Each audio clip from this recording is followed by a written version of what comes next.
We have returned from closed session. County Council, anything to report out? No reportable action. Thank you very much. Would you please join us in a moment of reflection, and please keep in mind today our prayers for our neighbors to the south in Mendocino, Napa, and Sonoma County that are experiencing such a great deal of disaster and not only loss of life, but loss of property. So please keep them in your mind and in your prayers as we reflect this morning.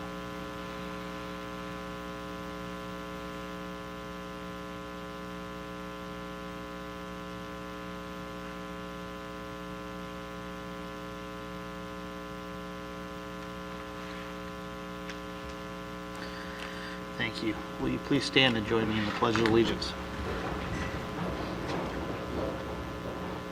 Ready? Begin.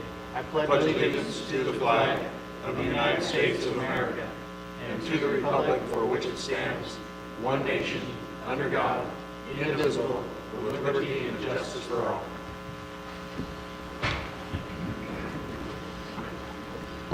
All right. My favorite point in the agenda, introduction of new employees. Alan, good morning. 10 minutes max, is that okay? 10 minutes max. 10 minutes max. Be appreciated. I would like to introduce a couple of new employees that we've gotten the last couple weeks. First gentleman here is Lucas Romero. He's a custodian and he's currently working out of Birchall Street and Sheriff's Office. Here he's doing an unbelievable job. I think the sheriff might be able to attest to that back there. We also have Jim Worley here. He is a local. Got him from the 15 years at the hospital. He came over, an electrician. Since he started on, he's done a lot of really, really good stuff. And as you can see, most of the stuff he's doing is around here. The gutters and control heads are going in as we speak. So that'll be done here in the near future. And gentlemen, Please feel free to say something, gentlemen, if you're welcome to the mic. I'm just happy for the opportunity to be able to help out the community and everybody else. Thanks. Thanks for the opportunity for the employment. We'll see what I can do for you guys. You got Thank you, 15 Jim. years over there in security and all different kinds of things, so I think I can help. No question about it. Thanks, Alan.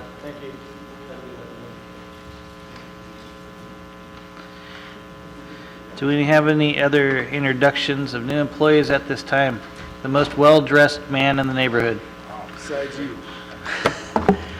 Good morning, Sheriff. Good morning. How are you? We're doing terrific. All right. At this time, I'd like to call Wade Owen and his wife Amber.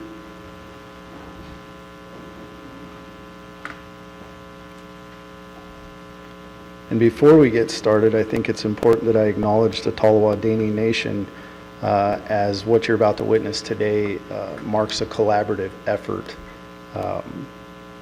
Very excited. A lot of counties are watching what we're doing. I'm obviously excited because we're bringing more law enforcement to outlying areas of Del Norte County. But I'd like to talk about Wade. He grew up in Del Norte County. He's a 2004 graduate of Del Norte High School. Served in the Air Force from 2005 to 2010. And from 2010 to current, he is serving in the National Guard, primary role being military police. Graduated from the 119th College of the Redwoods Police Academy this year, where he was recognized, among other things, for safe driving and outstanding physical fitness.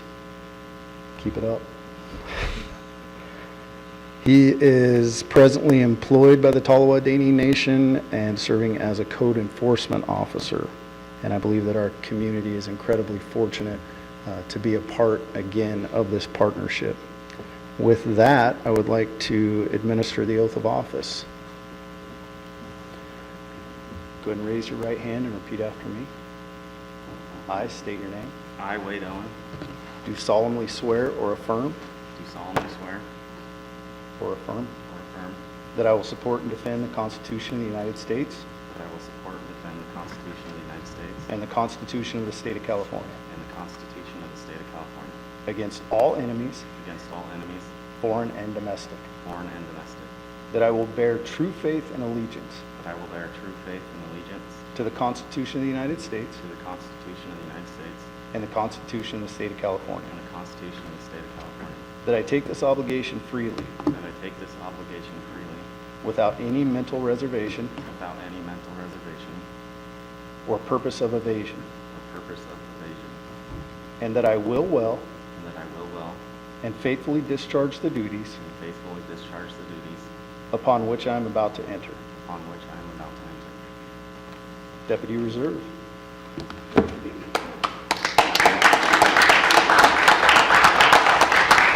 He's asked that his wife Amber pin the badge.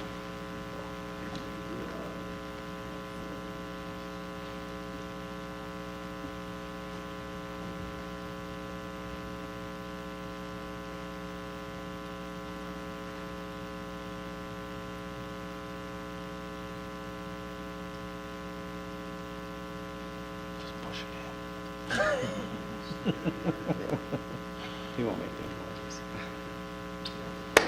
Hey. And if you have any questions of Wade, he'd be excited to take those now. I think that's a great idea, Sheriff. What do you think, Wade? Alrighty, sounds good. No, the questions he really meant comment. Everything was true that he said, I guess. Thank you for But everybody that's I helped me do, get this far. I do want to say thanks. My family. I'm excited to- I prepared, Sheriff. No, I want to say thanks to the county, especially thanks to the sheriff and the Ottawa-Dany Nation for giving me this opportunity to serve the community. And I'd also like to say thank you to my wife. She's put up with all my endeavors for the last 12 years, so big Very thanks to her for being behind me. Thank you. Thank you very much, Wade. Wade, I know this board and I know our sheriff are very proud of you, but even more proud of you, besides the Ottawa-Dany Nation, is also the community of Smith River. And we look forward to celebrating with you, your family, and the Ottawa people here in the coming week, and really giving you the right honor and welcome to our community. Thank you. Thank you again.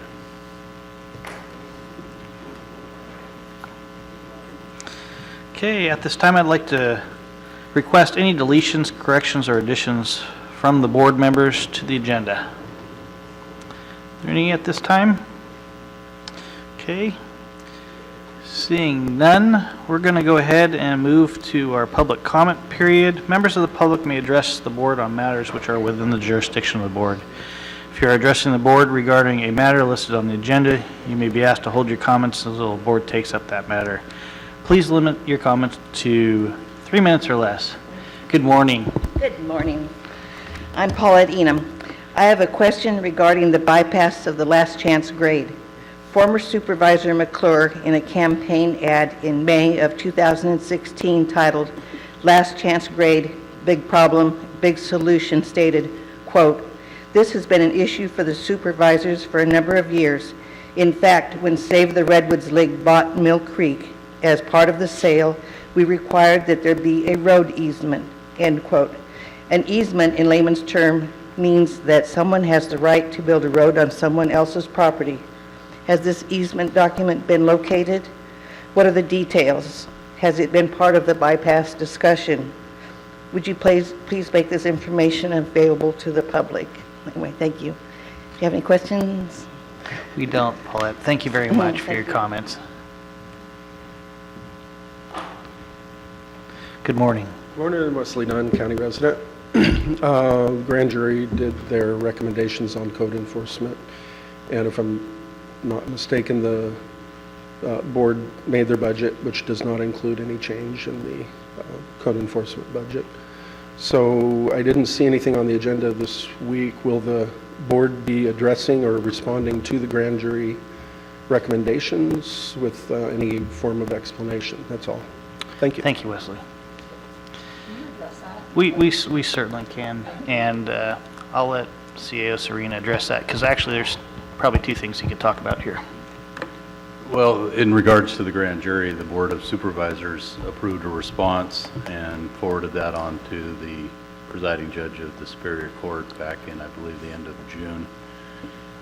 There were responses in there from the department head assisting the Board of Supervisors. And as far as the budget is concerned, there was a change in that the lien repayments that can occur on an annual basis will now be put into a revolving fund that could be used as they're received, and they would be rolled over from year to year.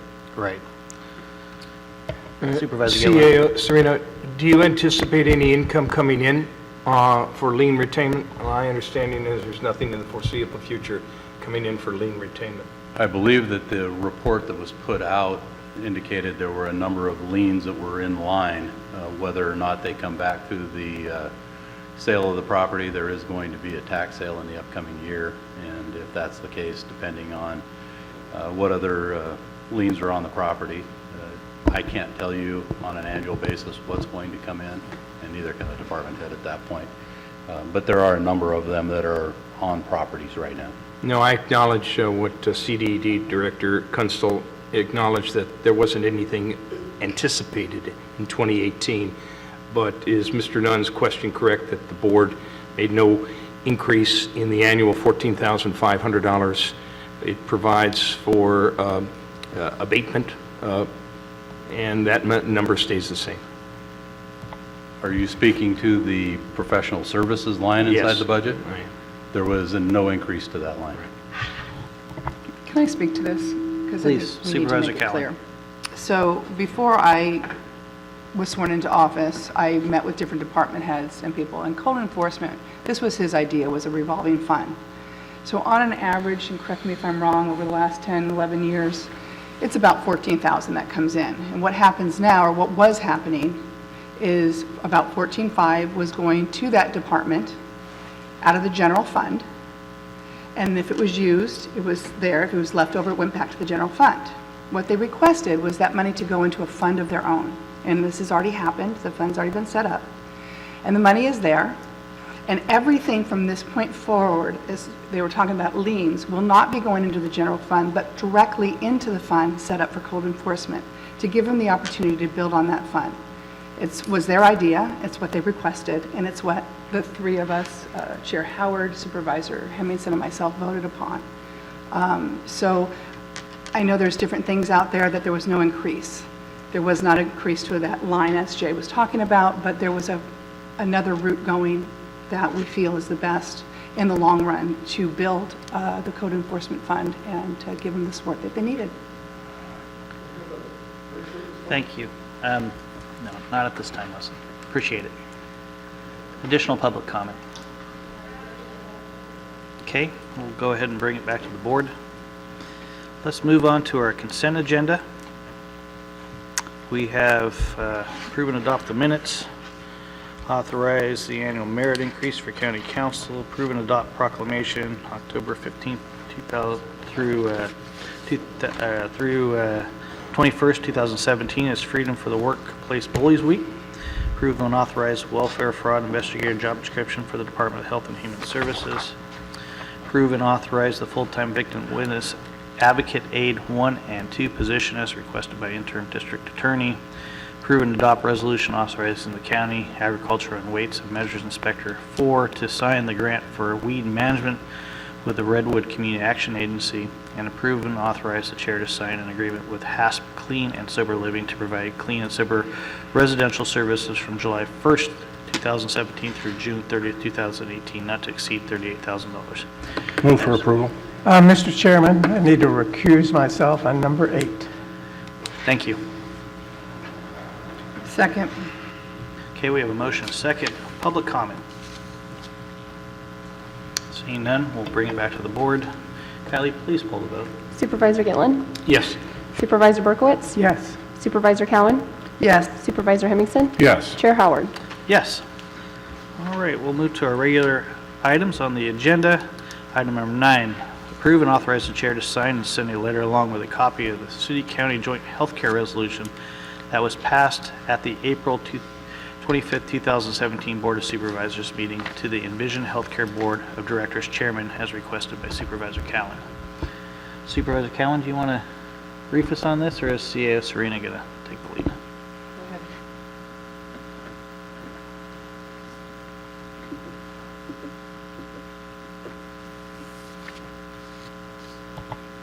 This was requested by the supervisor. It's a notification from the Board of Supervisors and a joint resolution on the health care, which, concerns the business practices of M-Care and Envision. And it was adopted by unanimous consent by the, I believe by the City Council. I think they've taken it up, right? And this would be forwarded on, indicating the policy of the board at this point being consistent with other agencies in Delaware County.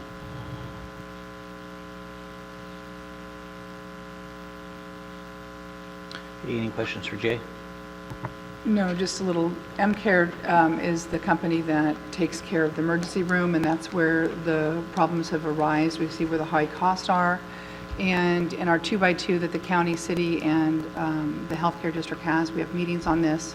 We were the ones who brought the resolution forward, which went on to Sutter Coast.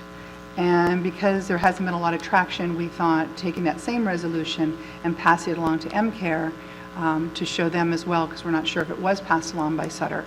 That is the action that we're taking right now. Supervisor. Yes, I'm on that 2x2 committee, and we continue to receive complaints from the community about abuses in the emergency room on billing.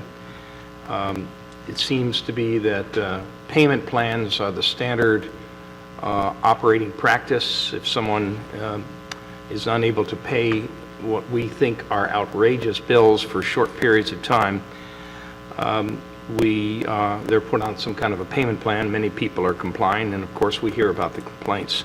We're not even sure if M-Care knows that there is a problem. So that was the purpose of the letter. We sent our communication to Sutter Coast, and we don't know if Sutter Coast has officially, because we don't have written record of it, has officially let M-Care know of our city and county concern, so that therefore the letter will serve as we would appreciate acknowledgement that you've received this, and hopefully there'll be some correction in this practice, which is hurting our community. Thank you, Supervisor. Any other comments? Public comment, please. Okay, seeing none, we'll go ahead and bring it back to the board. Kylie, could you please pull the vote? We need a motion and a second. Sorry. Make a motion to approve the letter. Second. We have a motion, a second. Kylie, please pull the vote. Supervisor Hemmingson? Yes. Supervisor Berkowitz? Yes. Supervisor Gitlin? Yes. Supervisor Cowan? Yes. Chair Howard? Yes. Okay, item 10, approve and adopt. Appoint Supervisor Howard as a delegate and Supervisor Hemmington as alternate on the California State Associated Counties Board of Directors for year 2017 through 2018. Make it a motion to approve. Second. Motion and a second on the table. Public comment. Okay, we'll go ahead and bring it back to the board.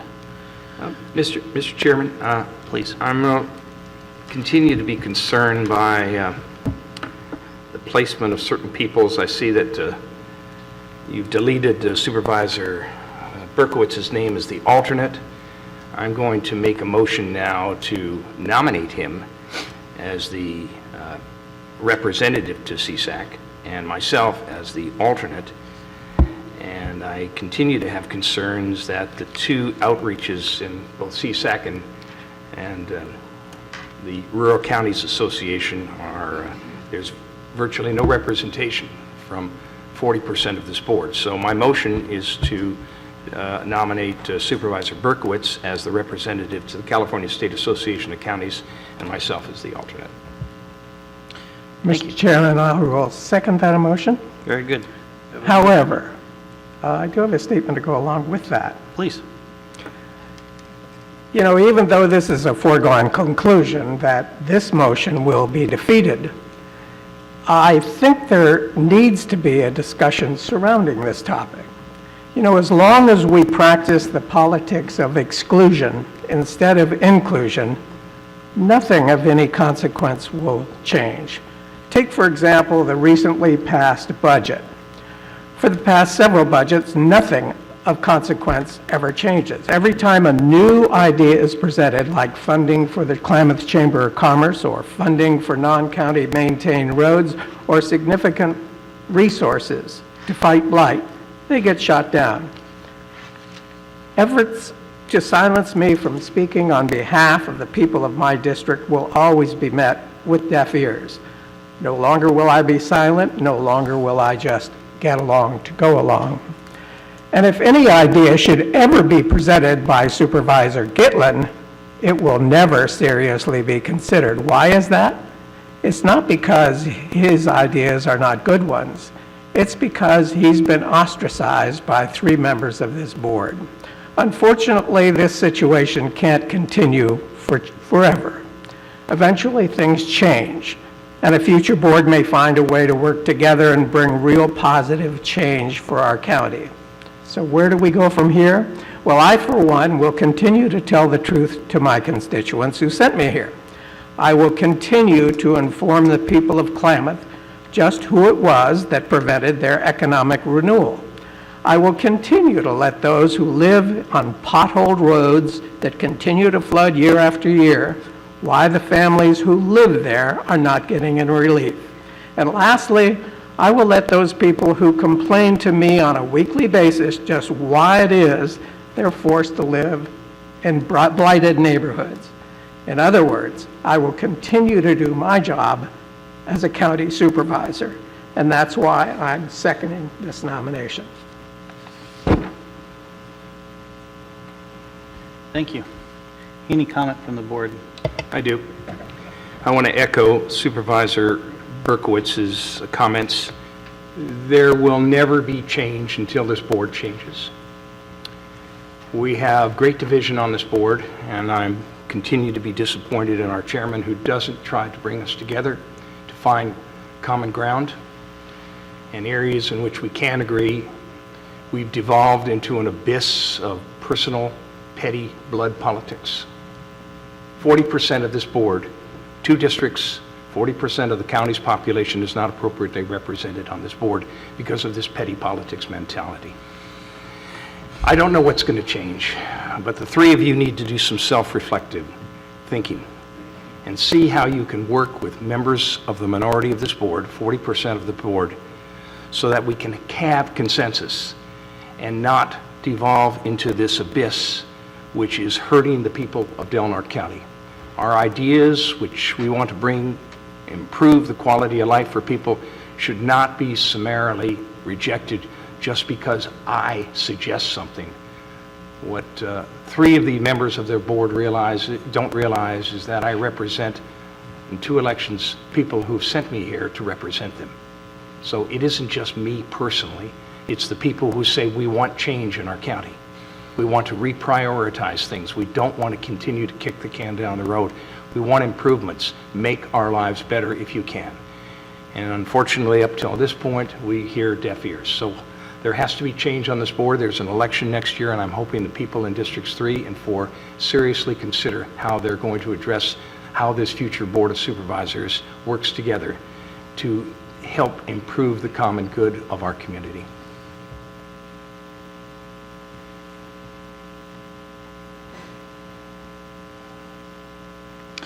Well, since the speeches were really well prepared and really well written today, I'm just going to make some brief comments since we got a little off track there.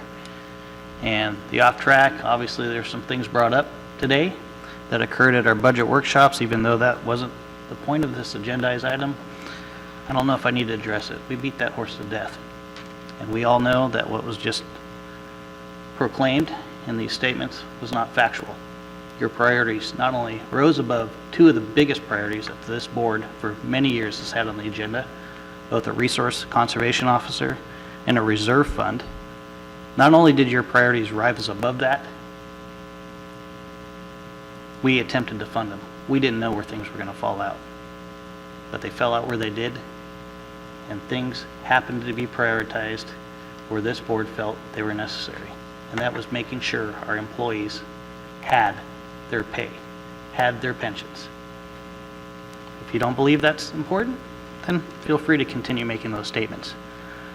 Let me address the item that's on the agenda, and that's specifically representation with the city and the county. And, you know, I don't like playing this kind of politics, and I've spoken to both supervisors about it in the past. I've spoken to one recently about it. We had a conversation recently about how we were going to approach this together. Obviously, those comments weren't heeded, and the discussion is now going to degenerate. And I guess that's the way it needs to be. But for two supervisors who continue to attend both CSAC and RCRC to represent this community with a broad voice, they need to have buy-in from both those boards, from the people who also represent those counties, if those agendas of Del Norte County are going to move forward within both those bodies of CSAC and RCRC. And what feedback I get from interaction, what little of it there is, because these people don't stick around to have the discussions or build the relations, is problematic. And I'm going to put that in a minimal way, not to criticize, but just to say work needs to be done if you're going to represent this county. A lot of work. And I'll end it with that, because nothing more needs to be said at this time. You guys both know what I'm talking about. Kylie, can you please pull the vote? Are we doing the second motion first? Yes, we are. Okay. Public comment, please. Hi, Linda Sutter, 5th District. Okay. Sometimes there needs to be a little bit of change as far as this RC thinking. I noticed, I went through a couple of people's, the meetings you guys, CSAC meetings that you guys go to down in Sacramento. And on one particular meeting, Chris Howard is, Mr. Berkowitz paid $0 for parking, Mr. Gitlin paid $20, but you paid $29 for valet parking because you were late.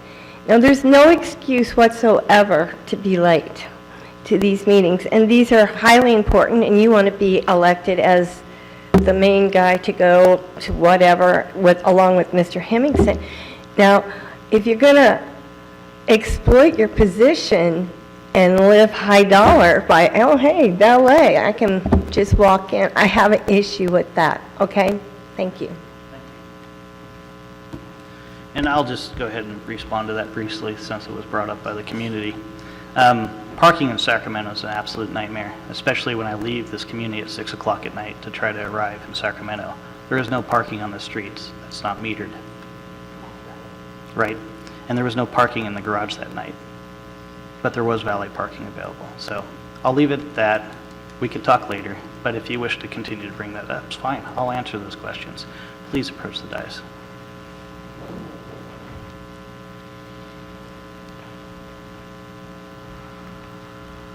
I'm Liz Freeman, resident of Crescent City, Meadowbrook Acres, District 5. Good morning, Liz. And, pardon me? Good morning, Liz. Glad to see all of you. One thing that I just want to make a comment, listening to all of this, it's been a concern of mine. I see a polarized board, and I am sorry about that. What I'm sorry is that the chairman, the 3 and the 2, the chair, is there really any reason, Chairman Howard and the rest of the board, that why you would not want to nominate, why you would not want to take the second nomination? Is there any reason? Can you take the high road and say, this is one thing we can do? Have you ever considered that? Because we talk about in Del Norte County that we don't have any representation in Sacramento, and we don't have any representation in Washington, D.C., unless we go like Bob Berkowitz has done for years. He's our most experienced and has the most contacts in Washington, D.C. What I'm thinking is that we have no representation in Sacramento. We have no representation in Washington, D.C., as Northern California, et cetera. So it's just going up the line, you see. And what I'm seeing is that we in District 5 have no representation on the school, Board of Supervisors. And I don't like that. It makes us feel left out. If we have a big issue in Meadowbrook Acres, where I live on Cook Street, we have no representation. If my supervisor wants to get something passed or something, how's he going to do it? Even with reasonable reasons and presentations of doing that, I don't see this happening. We're outnumbered. So I would like to plead with you, Mr. Chairman. And Mr. Hemmingson, Ms. Cowan, to take the high road and take a chance on letting our supervisor and Mr. Gitlin have an opportunity for a voice on these boards and other things that they might be appointed to or elected to. I would really appreciate that. Take the high road, fellows. Thank you very much. Thank you for your time. Chris, can I respond to that? Just real Supervisor brief. Cowan. Because Chris alluded to some things, but didn't get into detail, and I'm glad he didn't. But my vote will probably go with the two that are there because they started this past year recently. They're just getting the momentum. They weren't the ones that were there before. It was Supervisor Finnegan. I have been to those meetings. I spent a lot of time in Sacramento, and I see what those two do. I've also been there with Bob when he leaves a day early every time. Every time he leaves a day early. He doesn't stick around. He doesn't make the relationships. That's what I have personally seen for 9 months. I have met more people because of those two, because after hours sticking around, they know everybody. They have the relationships. And that's what I've seen personally. So when we're talking about representation of our county, I want someone there who knows these people by name, who can talk to them, who can walk into offices. That's what's important to us. I see what you're saying. We do need the representation. I know that Bob went to DC, but he hadn't been there in years. I get it that 30 years ago he worked for somebody. I get that. But we're talking about right now. We're talking about relationships that are important right now.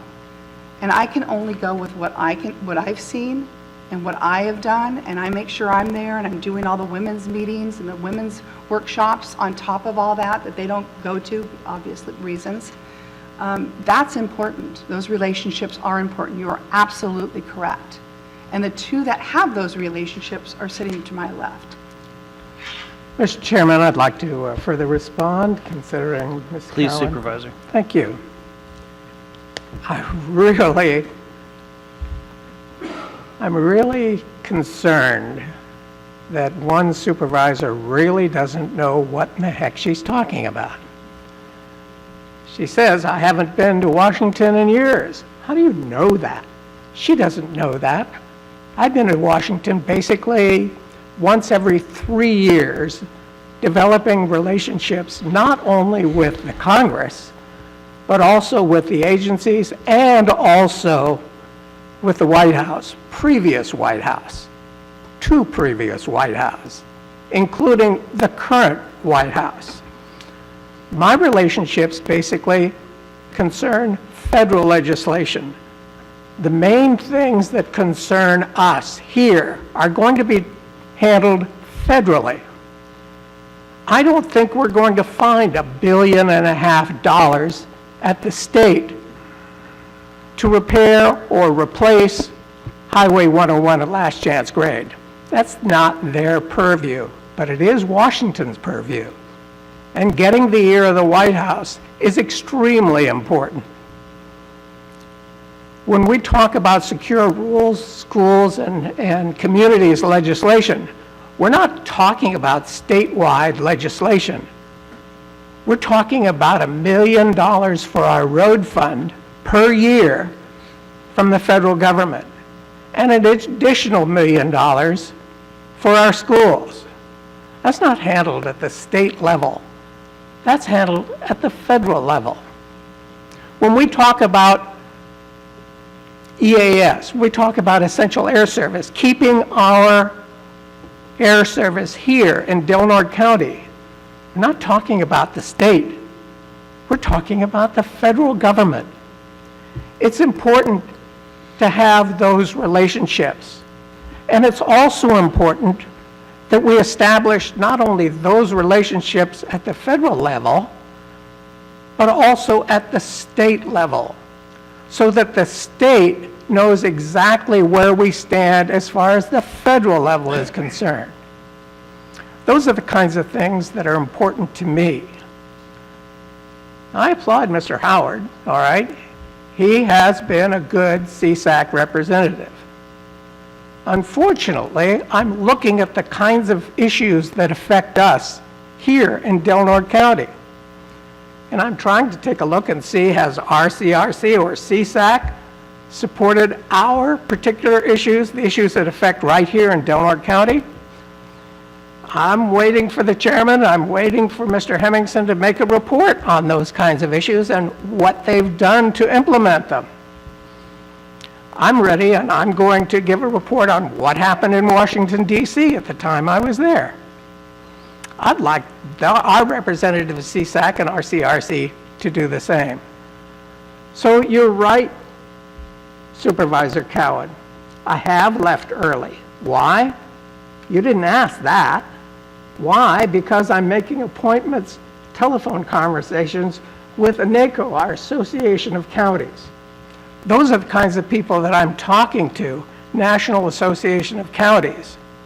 Yes, I did leave early one time because that was important to me, and that's important to this county, that our issues get a fair hearing. Supervisor Gillen. This is so petty, but I want to address the comments and the heartfelt comments from Liz. Your observations are right on. Del Norte County is a closed shop, and you're not being properly represented. And nothing is going to change when you have statements like Ms. Supervisor Cowan makes about she like watching us. You're leaving early, you're doing this, you're doing that. We do a lot of work that she doesn't see. And we meet and talk to great amounts of people too, to find out what we have consensus on. But for reasons that are personal, vindictive, and really juvenile, there's a mentality that exists on this board which is extremely polarizing, and these votes continue to be 3-2. A good chairman would look at this and say, how do I bring my board together? Instead, the chasm becomes wider. And nothing will change until there's an election next year, and I hope there are people out there listening and will throw their hat in the ring in Districts 3 and 4, because that's the only way this place of Del Norte is ever going to change. And instead of DN meeting Del Norte, it shouldn't be the county of do nothing. We don't accept what you say. We're going to fight you tooth and nail on anything you say, whether we want to increase the blight budget or accelerate. Who could be against accelerating the last chance grade timeline in 2031? Who could be against that? Oh no, we don't want to offend people, want to work within the system. Who could be against cleaning up our community to make it a welcome place to live? No, it's Gitlin saying that. I don't like him. It's so juvenile, it's so petty, it's high school. Yet that's what exists here. So I won't be quiet either. You have 40% of your board, Mr. Chairman, who you most definitely have a problem with. And I don't think that's going to change over the next several months, and I guess we'll let the people in your districts decide whether they'll send you and Supervisor Hemmingson back to office.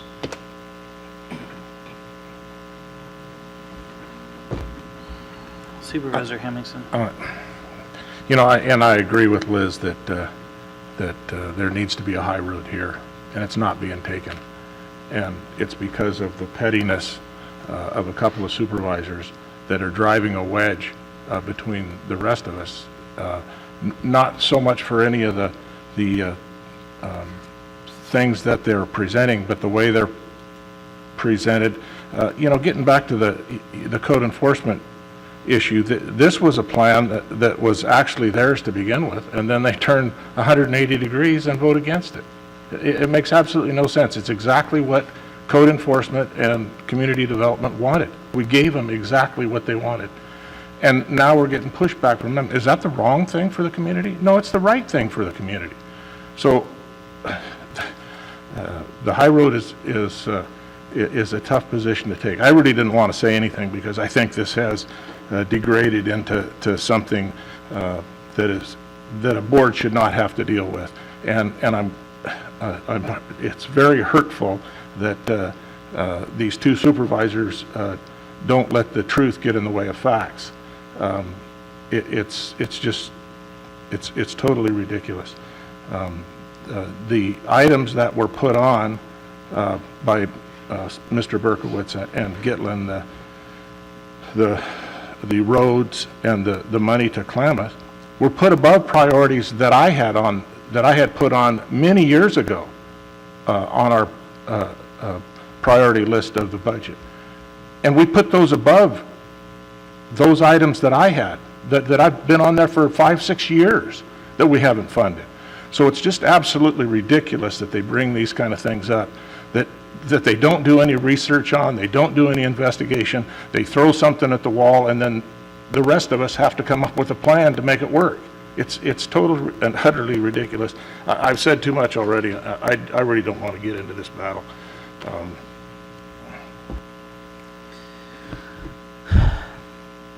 Sorry, Supervisor. Sometimes discussions need to be had, public makes comment, we need to address the public's concern. And without going any further, I do encourage you to go back and look at the tapes. We're actually more unified than you might think. We have very long debates on budget, and it causes a lot of grief and causes a lot of polarization when folks don't get what they're looking for a certain area. I get that. I understand it. It's going to continue to happen while we have a very tight budget. It's just the way it is. But please be it known, especially for Klamath, especially for those folks that do live on those potholes roads that Supervisor Berkowitz, those priorities were put above ours. Ones that I've strived for here for a very long time and still don't have the resources to put towards them. Our budget continues to shrink, and we're looking for ways and mechanisms to expand that. And there's no easy answer. No easy answer when you have employees with pensions that need to be met. And I'm not sure how we're going to move that bar around. Hopefully our staff could come up with some creative ways. But this year they weren't. We were short. And the line fell where it did, and things didn't get funded as folks had anticipated or wanted. And when I say folks, I mean this entire board. We'll go ahead and call the question at this time. Kylie, would you please take item number 2 first, please? Which was the nomination of Supervisor Berkowitz with Supervisor Gitlin as the alternate. Supervisor Hemmingson? No. Supervisor Cowan? No. Supervisor Gitlin? Yes. Supervisor Berkowitz? Yes. Chair Howard? No. Kylie, can you please take the second motion, or the first motion? Supervisor Gitlin? No. Supervisor Berkowitz? No. Supervisor Cowan? Yes. Supervisor Hemmingson? Yes. Chair Howard? Yes.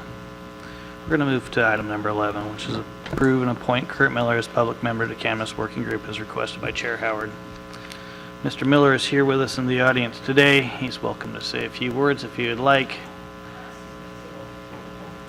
Please approach the dais. I know you have a great deal of interest in this, although you've missed the last couple workshops. Yeah, I missed the last couple workshops. I didn't really realize it was happening. I got wind that this was going on about a few weeks. It was about a week before the last meeting you guys all had here. And I would just like to sit on this working group. I provide a lot of insight into commercial agriculture. I operate one of the county's largest floriculture commercial enterprises.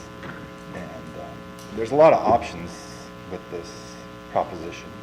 There's a lot of things other than medical and recreational cannabis that are potential in our county. And so I just would like to sit on this working group so I can provide some insight into these other alternatives that could be available in our county for income as well as jobs and many other things. So that's my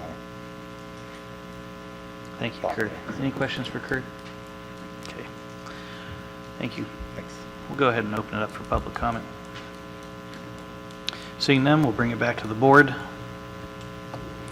I make a motion to approve and appoint Kurt Miller as public member to the Cannabis Working Group as requested by Chair Howard. Second. We have a motion and a second on the table. Kylie, could you please poll the vote? Supervisor Gitlin? Yes. Supervisor Hemmingson? Yes. Supervisor Berkowitz? Yes. Supervisor Cowan? Yes. Chair Howard? Yes. Consider miscellaneous legislative and budget matters pertinent to the County of Del Norte. Authorize the chair to sign and appoint letters with respect to matters pending before the state and federal governments. Mr. Serena. Well, there's been a number of bills that have been signed now by the governor, and not all of them have been completed, but we continue to look at those that are most applicable to the rural areas in Del Norte County specifically. Those will be brought forward as law if they're signed and approved by the governor, and we will bring reports as needed in regards to any new legislation that comes forward. There are no letters today that are requested. Thank you. Questions? Okay, we'll move to item number 13, which is receive other brief reports and announcements related to the County of Del Norte programs and projects, progress on the county 2x2s and goal committees or board and staff travel reports. I'd like to start with Supervisor Berkowitz. Thank you, Mr. Chairman. I want to report to you today that my trip to Washington, D.C. was successful. After years of struggling to get noticed by the administration in Washington, D.C., we were able to put our case for the replacement of last chance grade directly to the White House. For 3 days I spent in the nation's capital last month, I presented issues important to our county along with the House of Representatives, the Senate staff, along with representatives of the Federal Highway Administration, the Department of Interior, the Department of Agriculture, and the Department of Transportation, and most importantly, to the White House itself. At my meeting at the White House, I was able to present 3 issues to William Kirkland, the Special Assistant to the President in the White House. Those issues were last chance grade, reauthorization for the Secure Rural Schools and Rural Communities legislation, which provides $1 million a year to repair Del Norte County roads. At least it did provide it with the previous legislation, and along with a similar amount for our local schools. And I also presented with the Central Air Service, which ensures that we have air service serving our county. I was very encouraged by the results of these talks. The White House had not been informed about our issues and were very interested. This administration has only been in office for about 9 months. They were looking for infrastructure projects that could implement President Trump's plan to spend $1 trillion repairing and replacing the nation's crumbling roads. Unfortunately, I was not able to get an appointment with Senator Kamala Harris. This is very important to us to get her support for Senate Bill 1027, a bill to extend the Secure Rural Schools and Communities Self-Determination Act of 2000. It now has 23 co-sponsors. Senator Harris has not signed on to support this bill, and I would hope that this board, at the next board meeting, would send her a letter urging her to co-sponsor that bill. Here at home, I attended the Generations Indigenous Dinner, where many community youth-based organizations presented ideas around the idea that we need to do a better job for providing opportunities for Native American youth. Naturally, like other board members, I traveled to Lake Tahoe to listen to many ideas and presentations centered around the issues we face in rural areas of California. Last week, I was privileged to speak to the Republican Women's Organization. My presentation centered around our board's successes, our failures, and items still needed to be decided at future meetings this year. Last week, I attended meetings with the representatives of our 3 airlines that are seeking to serve our area. And like the rest of the members of the board and the members of the city council, I attended the dinner with the mayor of our sister city in Japan, and I hope this will become an annual event. And that's my report, Mr. Chairman. Thank you. Supervisor Hemmingson. Yes, thank you. Had a few things going on. As was reported, went to the RCRC convention, the representatives of rural California, the convention, as well as the directors meeting. Had numerous presentations having to do with millennials, daylight savings time, the opioid crisis, the autonomous vehicles, the current political landscape, and it was interesting. I think the most interesting presentation we had was on emergency preparedness that happened with the Oroville spillway. issue was very interesting on what the sheriff had to do and the information that was put out to the public and the information that the sheriff had, the information that the Department of Water Resources had, and how communication played such a huge part in all of that. All of these presentations that we had, the underlying thing about all of them, it was all about communication and how communication goes from place to place and and how it's disseminated. So very interesting presentation, and he could have probably gone on for the entire convention for 2 days about that disaster. It was very compelling. It was very good, very interesting.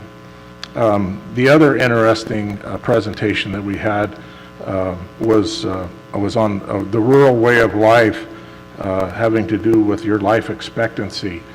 Really has more to do with your zip code, not your genetic code. So I found that to be very interesting also. Of course, after the presentations, the dinner where we get together with all the other supervisors that are part of the Rural County Consortium is one of the most important parts of the whole convention. We have a dinner and a basket raffle, and I got to thank Kylie again for putting together a great basket that was raffled off. We did very well. The entire raffle raised over $52,000, and we were part of that, and it was great to be part of that. As far as the meeting itself, the directors' meeting, which it's interesting that Supervisor Berkowitz brings all this up, about the state's part in dealing with federal issues, because we deal with federal issues at every meeting, of course. We had updates on the California Forest Watershed Alliance. We had presentations on the California Tree Mortality Task Force. It has a wide range of stakeholders within that task force, and they're charged with tackling the urgent issue of tree die-off due to invasive species. So really important, especially for our, I think for our area, especially because of the recent fires, which promotes that bug infestation, things that we haven't had in our area, certainly in the history of my life, that I've never seen bug infestations, and the wildfires. The Biscuit Fire, I think, was the last fire that was really big in this area. But to have that repeated in an area that really doesn't see a lot of that is very concerning to me, and these issues are being addressed at RCRC. There's a couple of water bond proposals out there. I'm not going to go into a whole bunch of stuff. We had an update on the Farm Bill. There was the group went back to Washington, D.C. For the NACO 2017 PLT fly-in, which is the PILT payments, payment in lieu of taxes. They went back to address specifically the payment in lieu of taxes that we get from the federal government, as well as the secure rural schools. They have been extremely successful in their advocacy to get the right people in the right meetings at the right time to deal with these issues. It looks like the PILT payments are going to go through. We're probably going to get more PILT than we have in the past. They've approved more money for PILT.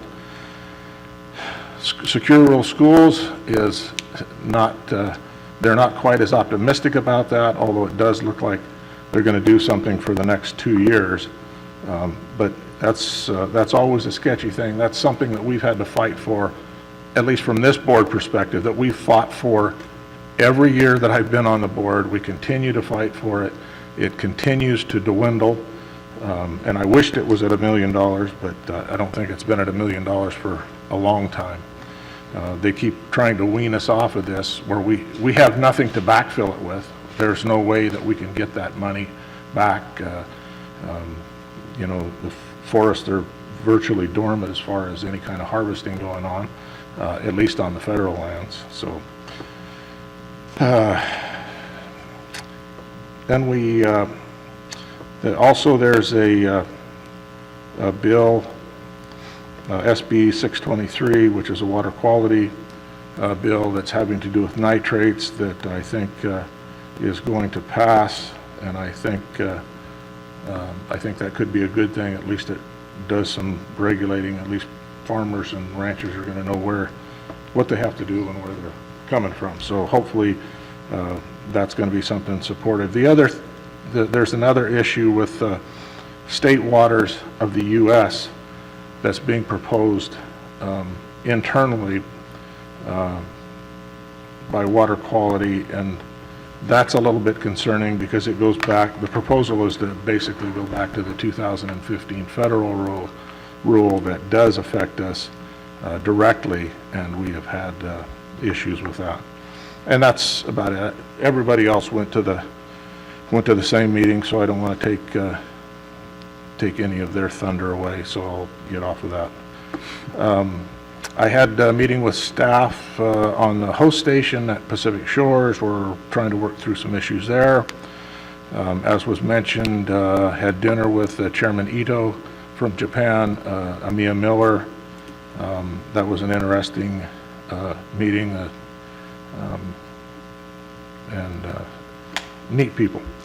Went out and saw the ERJ 135, which is the jet that Contour Airlines is proposing to provide this community on an AEAS program, which is an alternative essential air service. That looks promising. I also met with the people from Great Lakes Aviation. They put a proposal in on the EAS. And then I went out to the airport the following day. Boutique Airlines brought their Pilatus in to take a look at that. They also put a presentation as well as a proposal in for the EAS service here. So it's really great that we have 3 airlines competing for that when the last time we were lucky to get one or two. Now we've got several, so it's great to have some good proposals to meet our AES or our EAS needs. Also had a meeting with staff on Elk Valley Rancheria, taking some land into trust, and that was it for me. Thank you. Supervisor Gitlin. Well, I'll try not to be too repetitive. There's Supervisor Hemmingson gave a lot of details. Yes, immediately after our last meeting, we did go to El Dorado County. Of those presentations we heard, I was particularly impacted by the opioid crisis right here in Del Norte County. It's a new phenomenon. We didn't used to have the problem. Trinity County has a very serious problem with opioid addiction. But what I was profoundly affected by is 20% of the state budget, according to this drug abuse crisis, of the health budget is in this one area of opioid addiction. So it's a growing problem, and being in a rural area, we don't have a lot of options on how we can get people help. So that's problematic, again, part of our geography here.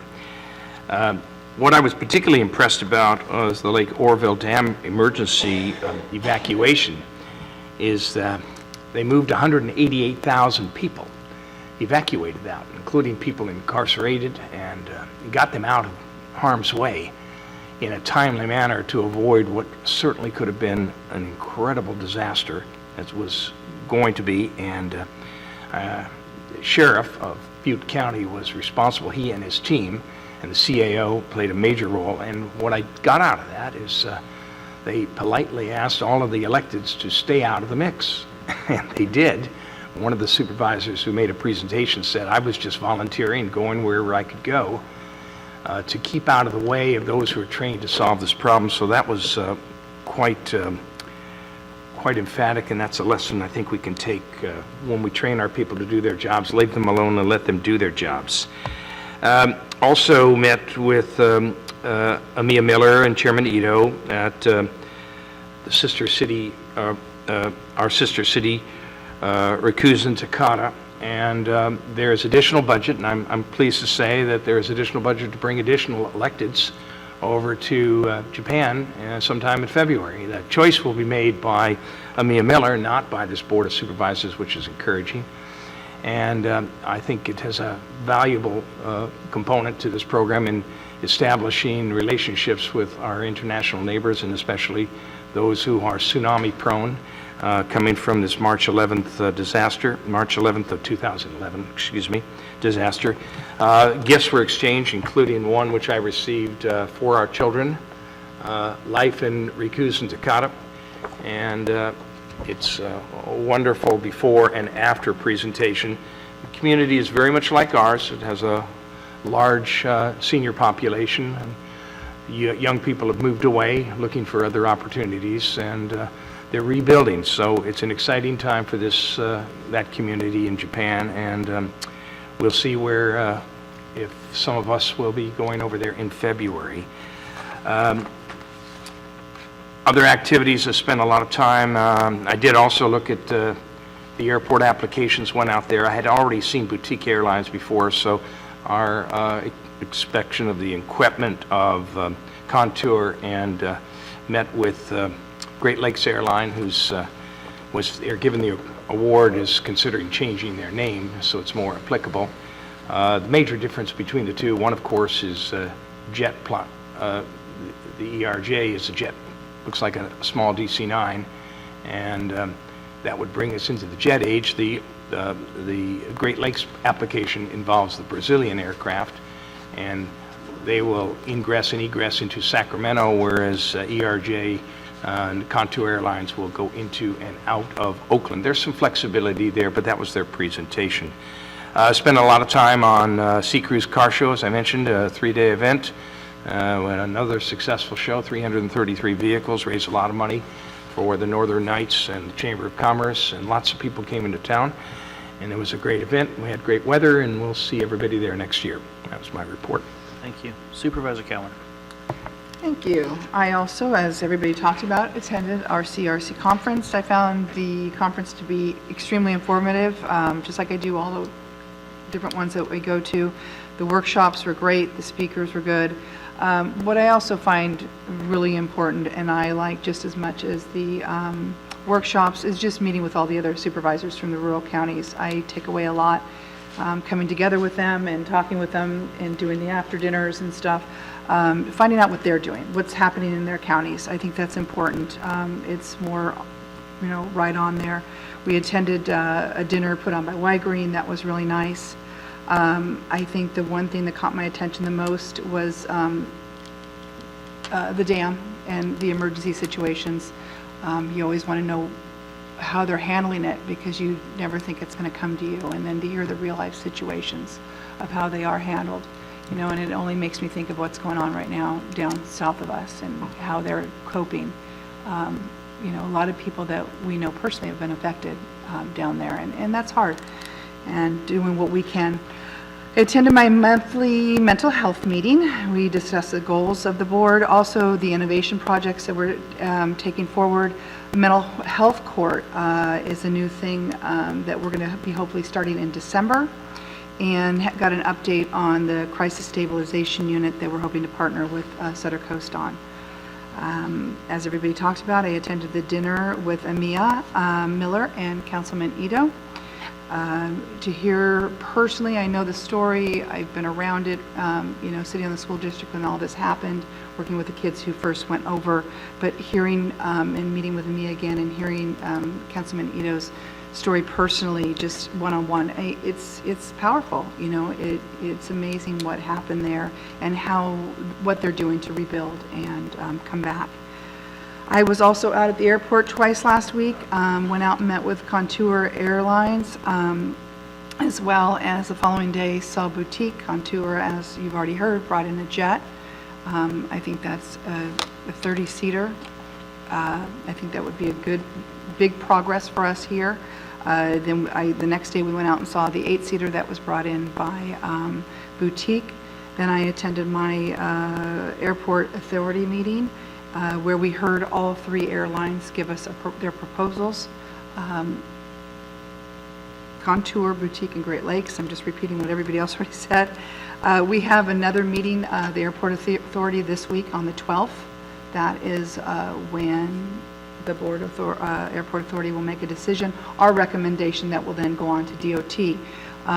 It is important to say that Penn Air still has a hold in place. They are here by the federal government until we get someone else to come in. And we're hoping to get that decision from the DOT, because we've got to recommend, then we've got to wait for the DOT, and hoping to get someone new in by after the first of the year and keep Penn Air in place until we do that. So hopefully that'll be good. And that was it for me. Thank you, Supervisor. So just briefly, we did have a short period of time since our last meeting. As Supervisor Hemmingson alluded, had some discussion on feed of trust issues with Elk Valley Rancheria, and also attended meetings about our share hunt programs that are beginning for elk here in our backyards. Those will run through January this year with about 4 or 5 hunts. Hopefully hunters will have some success here in our backyard and bring home that trophy or that meat for the refrigerator. Had a very long discussion on Friday with Federal Highways Administration and Caltrans on last chance grade. The discussion is in preparation for a community town hall meeting, which will be held on October 18th next week, specific to last chance grade. Hoping everybody in the community can attend and hear where Caltrans and Federal Highways intends to push last chance grade here in the coming years. As you'll recall, there was funding put forward, $5 million by the Transportation Commission this year to begin both the geotechnical work and some environmental work. But in addition, there was also push to get on the Transportation Commission's agenda for January or February this coming year for the remaining environmental work, which will need to be done for that document, as there's probably going to be some impacts associated with going through both national and state parks, and that CEQA and NEPA document will need to address those concerns. We'll also hear reports during that discussion next week for that town hall meeting from Federal Highways and how the risk assessment turned out. Hoping that's going to steer us in the right direction on getting us on a new alignment to go around our current alignment at last chance grade. But please pass the word around if you have an opportunity to get that discussion going. Did attend a meeting with Mike Love and Associates and Smith River Alliance, who are leading a charge around the Morrison Creek outlet on Fred Haight Drive that continues to flood annually right now. There's such a amount of sediment load that comes down Morrison Creek every year that the homes in that general area get flooded every time there's a large rain event. The county roads department just cannot keep up with the impacts of sediment filling those culverts, and the road washes over every year. It's an absolute eyesore, but we are going to work on more long-term solutions associated with that, which would also include some sediment removal, in addition to potentially looking at recontouring the channel to store more sediment as it comes out of the hills on Morrison Creek.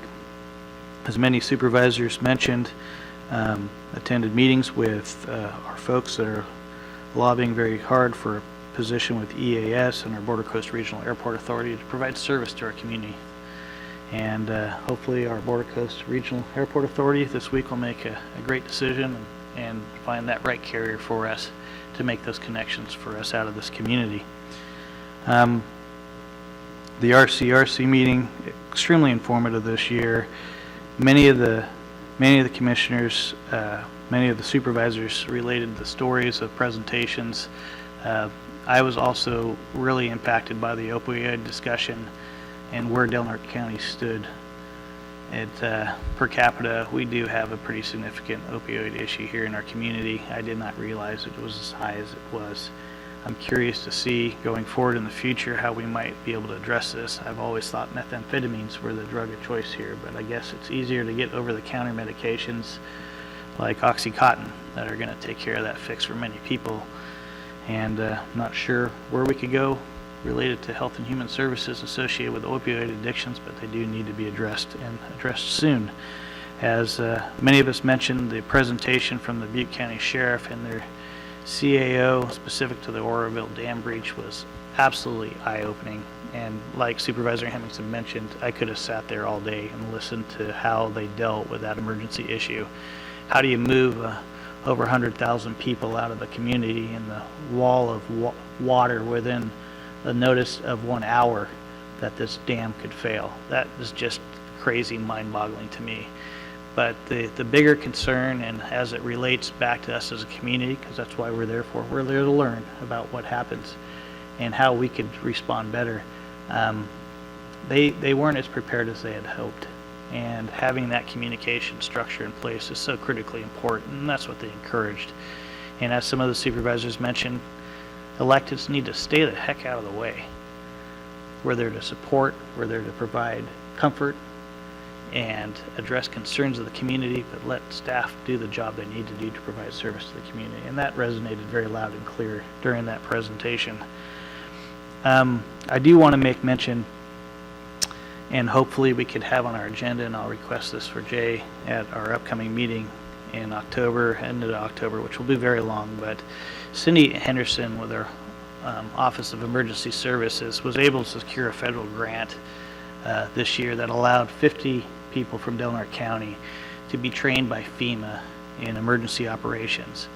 And the word I'm getting back, not only from those that attended the class, like our sheriff and representatives from the city, representatives from the county, is that Delaware County, the community of Delaware, not just Delaware County, is really doing well. We're really prepared, and that's got to be recognized. And he said, for the small size of our rural community, it was very impressive to see the kind of response, kind of attentiveness, attention to detail that our team brought to these emergency scenarios that were presented before them. So that week's training under that federal grant that allowed our community to get that emergency response is super critical. We all face those disasters like tsunamis, like fire dangers as we did this year, that could affect us at any time and just completely wipe us out. And just knowing that we have 50 folks with feet on the ground that will know what to do in a moment's notice just gives me a great deal of comfort, and I'm really looking forward for our staff to share some of the details of that week-long training in Washington, D.C. last week.